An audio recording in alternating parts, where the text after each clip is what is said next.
Y hoy vamos a enfocarnos a dos asuntos de interés general. Uno es el informe técnico diario y el otro, que ayer quedó como un pendiente, y aquí, qué bueno que ya veo a Dulce Soto, vamos a tomar sobre el monitoreo de COVID en México, los distintos componentes de la vigilancia, para qué sirve cada uno, cuáles son sus capacidades, dónde se aplican de acuerdo a las distintas etapas o escenarios de la epidemia, cuáles son los objetivos que pretende cumplir, las preguntas que pretende resolver, todo eso. Ahora les pido su atención. Vamos a comentar sobre la vigilancia epidemiológica. Me voy a ir de manera muy panorámica para que ustedes, en su caso, recuerden lo que hemos estado comentando desde hace 3 meses y también se incorpore alguna información que pudiera ser nueva y que no están familiarizados con ella. Es de extraordinaria importancia que le demos seguimiento a la información que se va presentando para que vayamos construyendo sobre la información dada. Esta diapositiva muestra en forma panorámica los instrumentos de mayor uso en vigilancia epidemiológica en México para COVID. Antes, y para familiaridad de la población, comento qué quiere decir vigilancia epidemiológica. Vigilancia epidemiológica es el proceso, es el mecanismo por el que se identifica la ocurrencia de las enfermedades de interés epidemiológico en la población. Esta podríamos decir en términos generales que es el significado de vigilancia epidemiológica. Por supuesto, hay una definición muy técnica que habla de la recolección, la integración, el análisis y la interpretación para su posterior divulgación de la información sobre el estado de salud de las poblaciones. La vigilancia epidemiológica, a diferencia de lo que es más común que se identifique, no es estadística, no es sumar cosas, no es simplemente el acto mecánico de contabilizar los casos de enfermedad. ¿Por qué es tan famosa esta perspectiva de la vigilancia epidemiológica? Porque a lo largo del siglo XX, en donde se refinaron los métodos de vigilancia epidemiológica, se utilizó el recurso de contar casos como un mecanismo básico para entender lo que ocurría en las poblaciones. Pero la cuenta de casos es la forma más simple de identificación de la ocurrencia de enfermedad en las poblaciones. ¿Por qué es la más simple? Porque es sencillamente el reconocimiento de cuántos casos se van presentando en un territorio, en un referente de tiempo. Los casos de hoy, los casos de una semana, los casos del mes, los casos del año.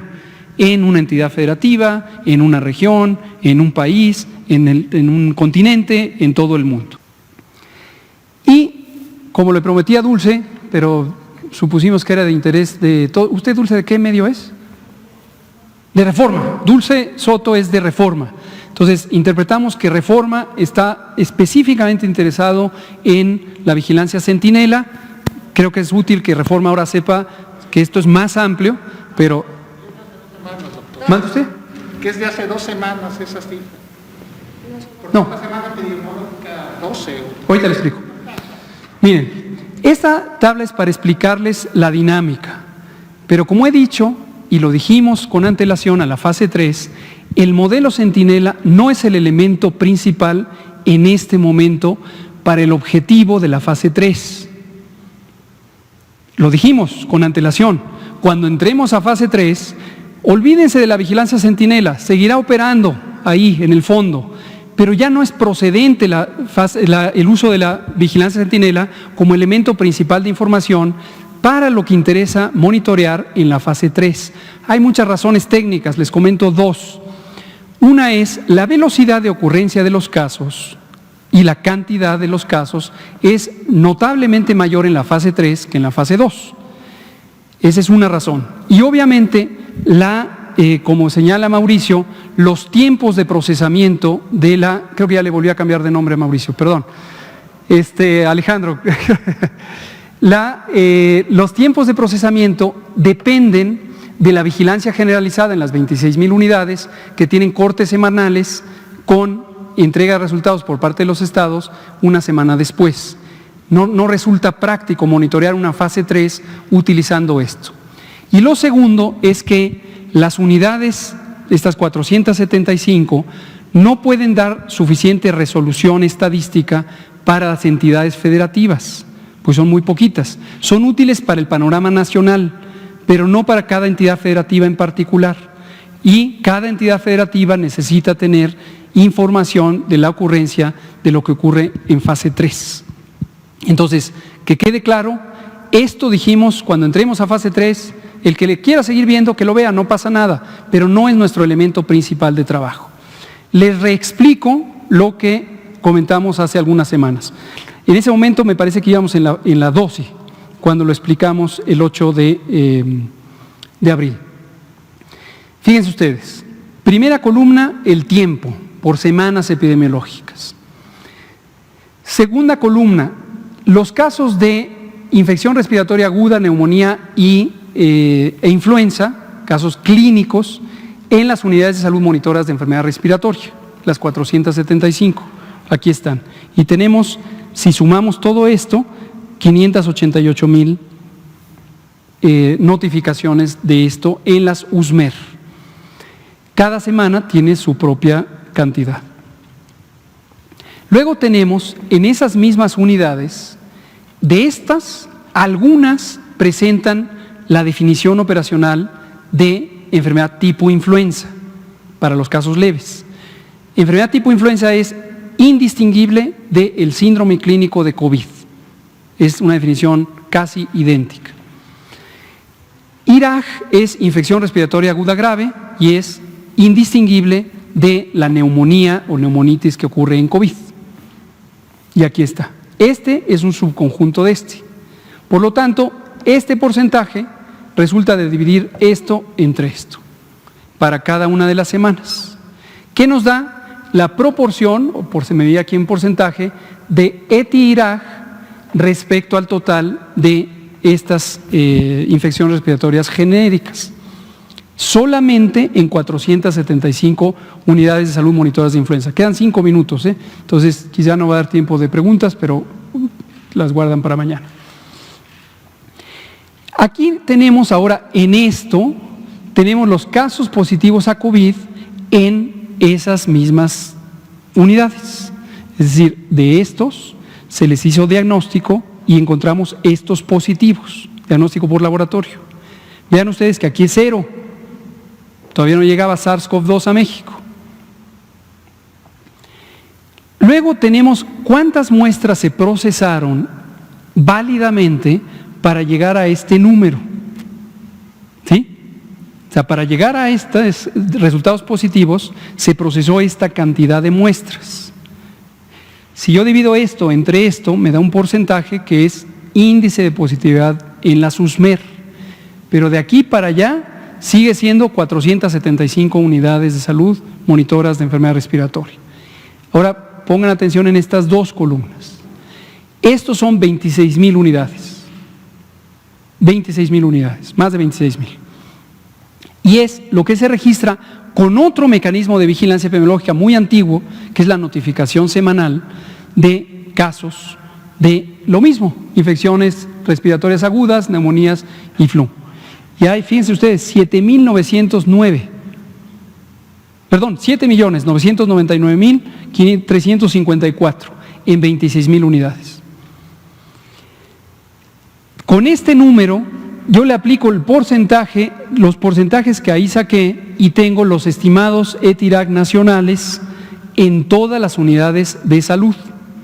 Porcentajes ETI-IRAG nacionales. El color se lo pusimos para reconocer cuál es lo que deriva. Esto deriva de este porcentaje. Finalmente, yo tengo a estos, les aplico el porcentaje de positividad y tengo los estimados COVID que no se notifican de manera directa y que son casos leves. Lo vuelvo a decir, que son casos leves, lo vuelvo a decir, que son los casos leves que son quienes no se notifican al 100%. Y obtengo esta cifra, 104,562 casos mayormente leves que se suman a los 20 y tantos mil que son mayormente graves que informamos aquí todos los días. Ahora, un detalle, porque he visto también que hay matemáticas y matemáticos que les llama mucho la atención esto y que hablan del descubrimiento de nuevas aritméticas. Este proceso de estas dos columnas, de esta y esta, se hace de una manera estratificada. ¿Qué quiere decir estratificado? Se va haciendo por fragmentos, estado por estado, y para cada uno de los grupos de edad, de 5 en 5 años. Entonces, si usted está ahí en la comodidad de su hogar, esperando a ver que estos cálculos salgan de manera directa, y usted quiere multiplicar esta proporción por este número para que le salga este número, no le va a salir, como lo dije aquí el 8 de abril, porque esto se hace estratificado por cada uno de los estados y cada uno de los grupos de edad. Aquí traigo esta tabla para llegar a este resumen y explicar la mecánica básica. ¿Sí? Vamos a ver la siguiente. Este es el elemento de información necesario para la fase 3, como lo dijimos durante la fase 2, anunciando que cuando viniera la fase 3, este iba a ser nuestro instrumento más importante. No me detengo ya, en primera porque quedan 3 minutos, en segunda porque esto lo hemos estado explicando todos los días desde que empezó la fase 3 y lo seguiremos explicando o comentando para que todas y todos de una manera abierta, directa, transparente, sin especulaciones, podamos ver lo que ocurre en la realidad que nos atañe a todos, que nos interesa a todos, que todos queremos sumar esfuerzos para proteger a la población, ¿no es cierto? ¿Ese es nuestro interés? Perfecto. Entonces, esta curva es simplemente una manera más visual de la que nos han aportado estos maravillosos grupos académicos que coordina CONACYT y que son las proyecciones o predicciones de la curva epidémica de casos. Esta en particular son hospitalizaciones en terapia intensiva. Esta ya considera la duración de la hospitalización. Ojo, no se interprete como nuevos casos en cada día. Es número de personas que estarán en ese día hospitalizadas en la terapia intensiva. Para esta gráfica en particular, las de la Ciudad de México, pero tenemos una semejante para 20 ciudades o zonas metropolitanas. Y aquí está lo que hemos dicho recientemente junto con la doctora Sheinbaum, tenemos una estimación media de 1,800 personas que en el momento cumbre estarán en terapia intensiva. Noten que aquí dice 13 o 15 y no 6 de mayo como quizá están esperando, porque esta gráfica es hospitalizados en terapia intensiva, no nuevos casos. La fecha 6 de mayo es el punto máximo de nuevos casos en general, pero como tardan 10 días, 10 a 15 días hospitalizados, entonces se recorre 10 a 15 días. Escenarios mayores podrían llegar a 2,800. Escenario de mayor probabilidad o de 50% de probabilidad están en 1,800. Y finalmente, lo que se ve en rojo son los datos observados de manera directa en todas las unidades COVID. De manera directa. Son personas que están en terapia intensiva con infección respiratoria aguda grave. Y vean ustedes cómo la predicción razonablemente fue describiendo a la realidad y de hecho la realidad está por debajo de la predicción media. Si pintáramos para cada una de las proporciones de probabilidad, quizá aquí estaríamos como en la probabilidad 25% de lo que se proyectó que ocurriría. Es decir, por eso decimos con toda evidencia en la mano que vamos bien en el sentido del control de la epidemia. Y cierro diciendo, desde luego no vamos bien si consideramos lamentable como lo es la muerte de todas y cada una de las personas.